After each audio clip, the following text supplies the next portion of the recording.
This is FinTech Futures at FinovateFall, and I'm joined by Mahen Kumar Seeruttun, Minister of Financial Services and Good Governance for Mauritius. Mahen, welcome. Thank you. Excellent. Well, thank you so much for coming along and talking to us. To get started, I'd like to give us a quick introduction to yourself then and the work that you're doing at the moment. Well, I'm the Minister of Financial Services and Good Governance for Mauritius, a politician for the last 20 years, a member of the National Assembly for the last 15 years, and I was previously the Minister of Agro-Industry, look after agriculture, and since 2019, I have been given the responsibility of the financial services and good governance. So mainly it's to do with all non-banking financial sector, that is insurance, reinsurance, global business sector, to do with wealth management, fund management, so pensions, all non-banking financial sectors. That's my portfolio. And also look after good governance, which is something that we want to promote further and further in terms of bid for public, but also for private organization as well.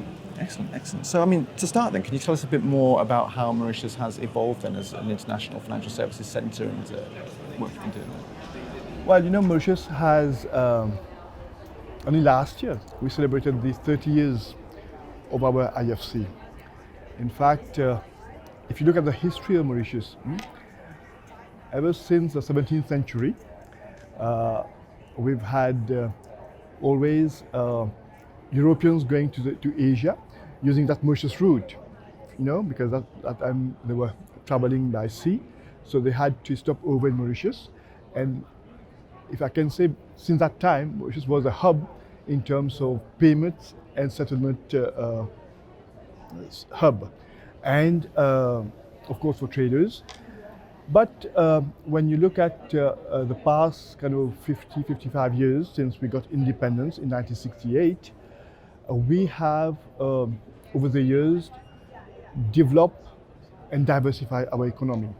We used to be a very monocrop economic sector, mainly sugar production at the time that we got independence. But over the years we have moved on to new sectors, and the financial sector is one sector. In fact, in 1992, we came up with a new piece of legislation, which is the Mauritius Offshore Business Activities Act that was enacted, and that's when we set up the Mauritius International Financial Center. And in 2001, then we created what we call the Financial Services Commission, which is a regulator that regulates all those activities within this financial space. And if you look around how we have evolved over the years with new products, new services, to adapt with new situations. And I can say one thing is that today Mauritius has become a very well-known IFC in the region, but also for the global world. Why is that? Because we have already been on the forefront in terms of bringing up new legislations to adapt with new situations, and also come up with new products and new services. I can say that today Mauritius has a very large pool of talented people in this sector that service that industry. And like I said, for the last 30 years that we have been in this particular sector, so we have built up a track record. And we have, of course, investors from all over the world, mainly Europe and US, that have used Mauritius as a platform for cross-border investment into, up until recently, in the Indian market as the main market, because we had a very attractive treaties, tax treaties with India. But as now we see more and more investors looking into Africa as a place to be for investment flows, and using Mauritius as a platform for channeling the investment. Why Mauritius? Because, like I said, we have a number of double taxation treaties with over 39 countries, and also IPPAs, investment promotion and protection agreements that we have with over 20 countries. So it gives another layer of security when it comes to investment into those countries where we have those kind of agreements. And I can say Mauritius today, in terms of compliances as well, we are fully compliant with all the standards set, be it with the Financial Action Task Force that sets all the norms with regard to AML CFT standards. And I can say Mauritius is one of the few and the only one in the African region that is compliant on all the 40 standards set by the FATF, that is the Financial Action Task Force. And when it comes to the fiscal regime as well, OECD, which is the internationally recognized institution that sets the standards for tax matters, and for that as well, we are fully compliant with all the requirements set by the OECD.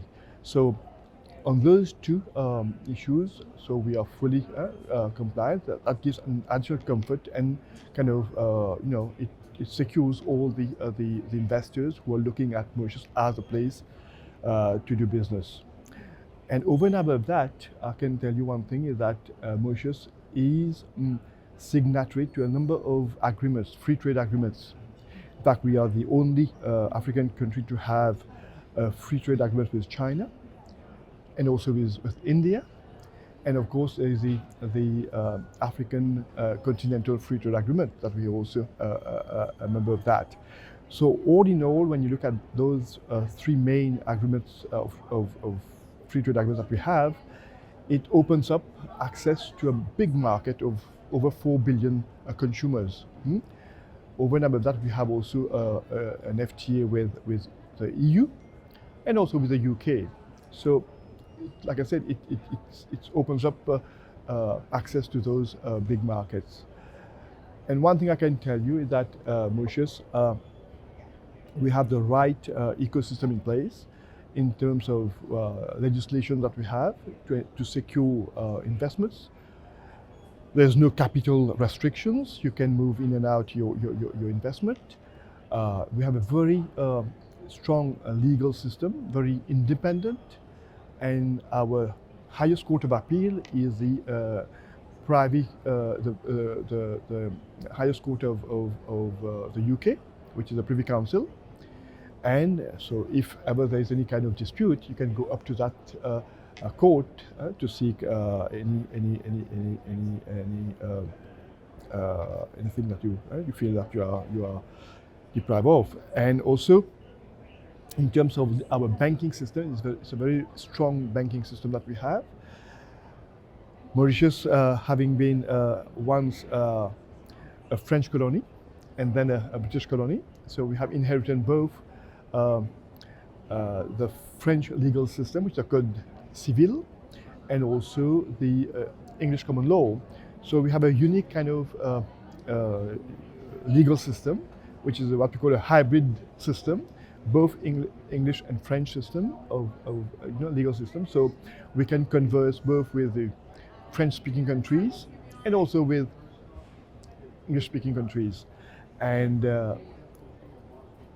because we were once, like I said, a French and a British colony, so we are bilingual, so we can speak both the French and English language, which is the two most commonly used languages. I know here Spanish is very strong as well, but to tell you that in our region, we can, of course, when we talk about Africa, you have some French-speaking countries in Africa and also English-speaking countries. So for us to work with those countries, it's much easier. So I think today we have developed our financial center to something which is quite robust. Like I said, in terms of we have the right framework in place, and FinTech is one area where we are also developing. In fact, since 2018, we have started to promote FinTech in Mauritius, and we came up with a sandbox regulatory license that we offered to all those who are willing to venture into that new space. of fintech, and since we created what we call the Mauritius Africa FinTech Hub, at least to promote fintech in the region. And since then, we have come up with a number of initiatives to keep on, promoting activities in that space. In fact, the latest legislation that we introduced was what we call the VITOS, which is the Virtual Assets and Initial Token Offering Services Act that we enacted, that would regulate all activities within the digital asset space. So this is probably the only country in the African region that have that kind of legislation, and it's all complied with the AML CFT issues.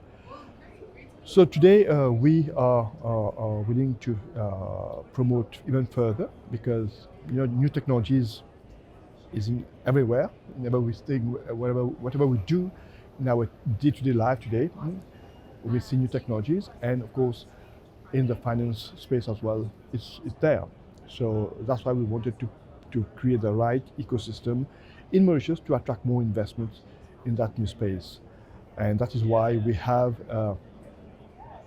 the ambition to create what we call a fintech city in Mauritius, and we are of course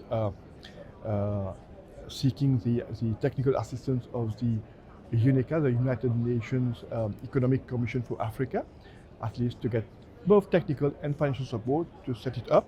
At least we can attract African startups, and also to come up with the right infrastructure in place to at least make them grow and, who knows, become new unicorns in the future.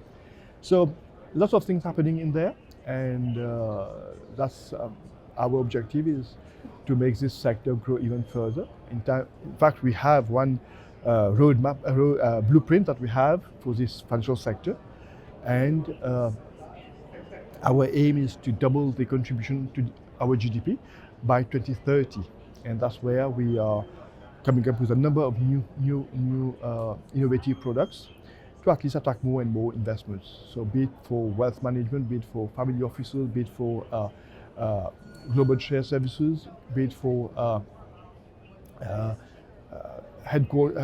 global headquartering, so fund management, fund structuring. So a number of new products that we had introduced. Lately we came up with variable capital companies, which is very specifically designed for those who are into fund management and fund structuring, which gives it more flexibility, and also in terms of cost efficiency as well. So all in all, I can say that Mauritius is also geographically well located in terms of time zone, because in the single day you can work with both the Far East and also the US based on our time zone. So we can early morning work with the Far East as far as Japan, and also at night we can work with the US. So this gives us another kind of plus point when it comes to the choice of working in Mauritius.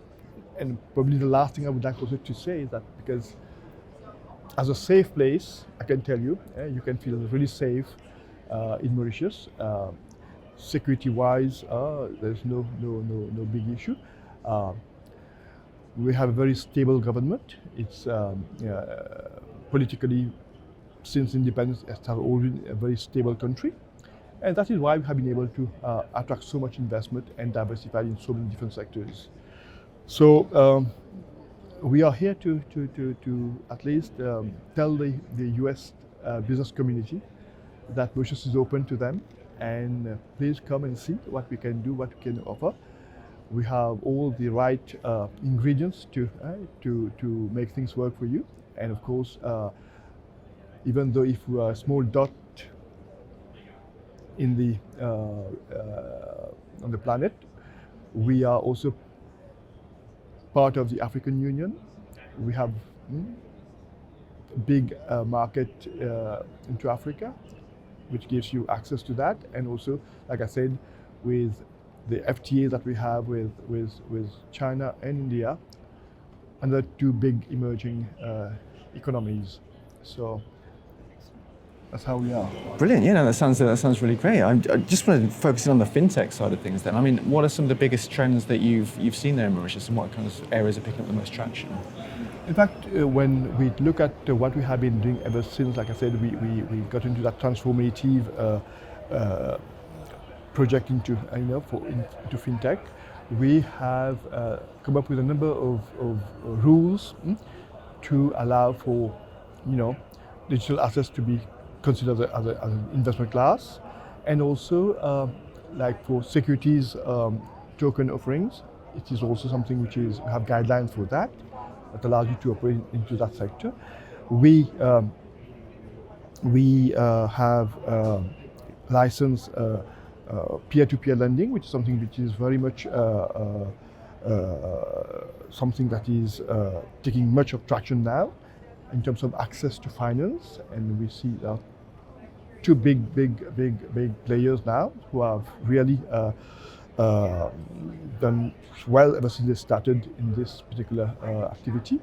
So today we feel that what we can do is also set up incubators and accelerators to attract startups, to get the right infrastructure to be able to develop their projects so that they can grow.